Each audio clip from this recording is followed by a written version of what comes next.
रौनक बिस्तर पर कांपते हुए बैठा था। उसकी सांसें तेज चल रही थीं और उसके सामने वही चुड़ैल बैठी थी जिसने उसकी दुल्हन की जगह ली थी। उसकी लंबी उंगलियां और लाल चमकती आंखें एक ठंडे डर का एहसास करा रही थीं। तभी दरवाजे पर एक दस्तक हुई। रौनक चौंक कर खड़ा हो गया। डरते हुए उसने दरवाजा खोला तो सामने रामू काका खड़े थे। रौनक को अचानक से राहत महसूस हुई, क्योंकि रामू काका उसके परिवार के वफादार सेवक और गांव के सबसे बुजुर्ग व्यक्ति थे। वह अक्सर गांव वालों को सावधान किया करते थे कि अमावस्या की रात बाहर न निकलें। लेकिन आज रामू काका के चेहरे पर एक अजीब सी मुस्कान थी, जैसे वे इस सब के बारे में पहले से ही जानते हों। रौनक, बेटा, तुमने मेरी बात नहीं मानी। मैंने कहा था रात को इस वक्त अकेले मत रहो। रामू काका की आवाज में एक ठंडी रहस्यमयी लहर थी। रौनक ने कांपते हुए पूछा, रामू काका, ये सब क्या हो रहा है? मेरी निशा कहां है? ये चुड़ैल कौन है? रामू काका हंसने लगे। उनकी हंसी में एक डरावनी गूंज थी।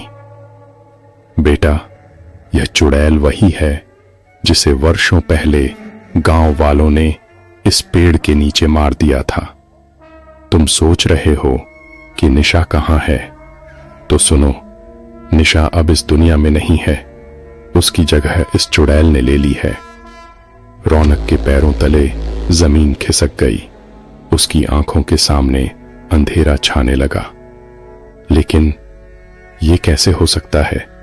मैंने तो निशा को देखा था, शादी की सारी रस्में निभाई थीं।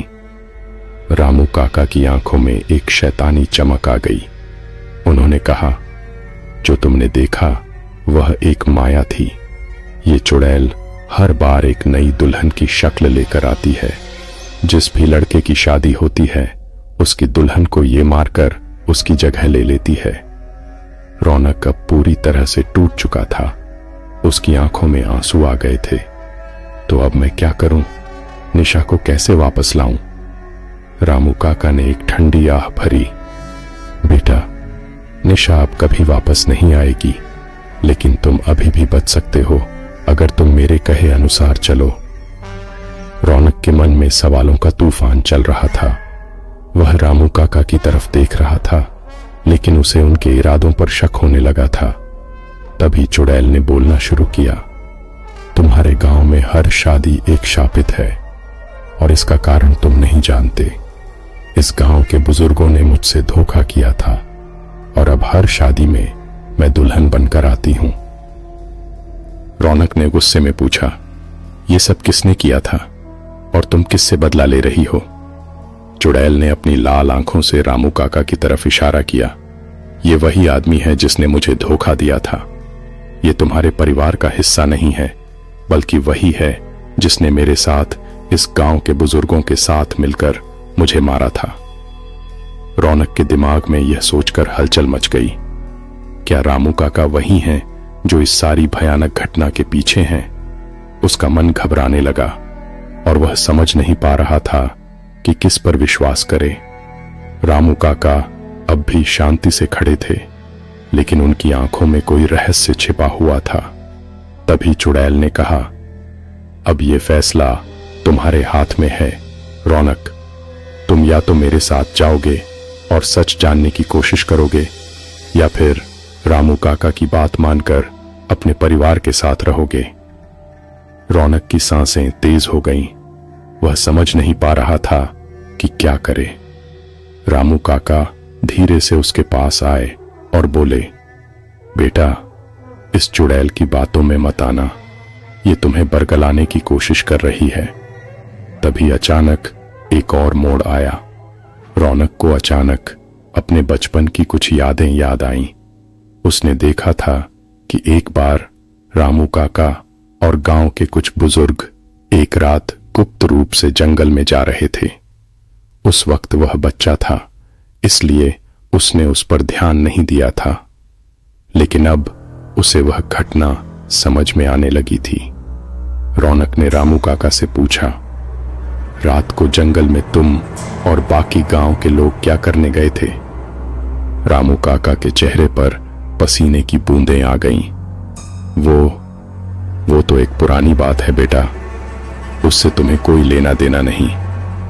लेकिन रौनक को अब शक हो गया था। वह चुड़ैल की तरफ मुड़ा और बोला, तुम्हें मारा क्यों गया था? चुड़ैल ने जवाब दिया, क्योंकि मैंने इस गांव के एक बड़े राज को उजागर किया था। गांव के बुजुर्ग कुछ गलत कर रहे थे और मैंने उसे रोकने की कोशिश की, इसलिए उन्होंने मुझे मार डाला। रौनक अब दोराहे पर खड़ा था। क्या वह रामू काका की बात माने या चुड़ैल की सच्चाई पर भरोसा करे? रौनक का दिमाग अब पूरी तरह उलझ चुका था। वह अपने फैसले की ओर बढ़ रहा था। अचानक उसने चुड़ैल से कहा, मैं तुम्हारे साथ चलूंगा, लेकिन पहले मुझे जानना होगा कि असली सच्चाई क्या है। चुड़ैल ने एक धीमी मुस्कान के साथ कहा, आओ मैं तुम्हें दिखाती हूं। रौनक और चुड़ैल दोनों जंगल की ओर चल पड़े। रामू काका ने उन्हें रोकने की कोशिश की, लेकिन वह विफल रहे। अगले एपिसोड में जाने, क्या रौनक असली सच्चाई को जान सकेगा? क्या वह चुड़ैल की मदद से गांव के राज का पर्दाफाश कर पाएगा या फिर रामू काका के हाथों एक और साजिश का शिकार बनेगा?